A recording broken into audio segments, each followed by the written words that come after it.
हमारे पास जो बच्चा ये सोच रहा है कि मैं जीएस में नंबर बहुत ज्यादा कर सकता हूं, बेटा मैं पेपर की आपको बता रहा हूं, पेपर में अभी आपको जो स्कोर करवा सकता है वो एक रीजनिंग,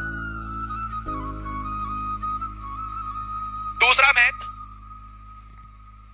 और तीसरा हिंदी।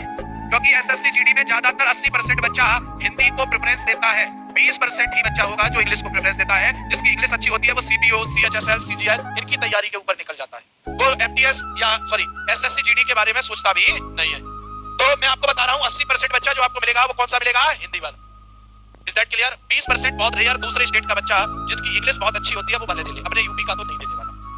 इसके बाद ये तीनों में मैं आपसे बता रहा हूं कितना भी आप कम कर लें, जिसका स्कोर अच्छा है वो 56 के आसपास स्कोर करना इन तीनों में बड़ी बात नहीं है। मैं आपसे कह रहा हूं कि आपने मेरे 40 मॉक जो यूट्यूब पर पढ़े हैं 40 क्लासेस, इसके बाद जो 10-11 मॉक टेस्ट ये और ये क्लास कर ली तो वो बच्चा 18 क्वेश्चन कर लेगा। एक एक क्वेश्चन मैंने किस कदर किस बारीकी से छांट करके बनाता हूं ये मुझको पता है। ऐसा नहीं है कि किसी किताब से उठा करके दे दूं, मैंने आज तक नहीं देता और यहाँ पर कोई भी नहीं देता। सारे के सारे क्वेश्चन एक एक चुनिंदा क्वेश्चन है कि हाँ जी इस कायदे के आ सकते हैं, इसमें अगर ये वाली चीजें डाल दी हैं तो ये वाली चीजें दूसरे एग्जाम में ज्यादा नहीं होनी चाहिए। पेपर में जितने हिसाब का जहां से जो चैप्टर आ रहा है उस हिसाब का कंटेंट रख दो।